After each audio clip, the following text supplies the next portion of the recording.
Today we'll talk about how can you select this sign or know how you can do that on your Robinhood app. So all you have to do, you just go down, clicking this sign down here. So when you click on it, it's going to take you to your profile here. Then all you have to do, just go above this sign, click on it here.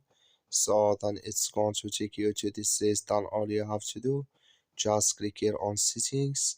So then it's going to take you to next step here. Then you click here on notifications and messages. Then come to this list. Then all you have to do, just click here on push notifications.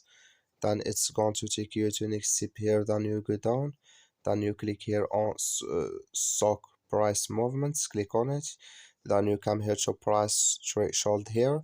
Then here can you select here for price percent here. That's all you have to do. Thank you for watching. Don't forget to support us by liking and subscribe.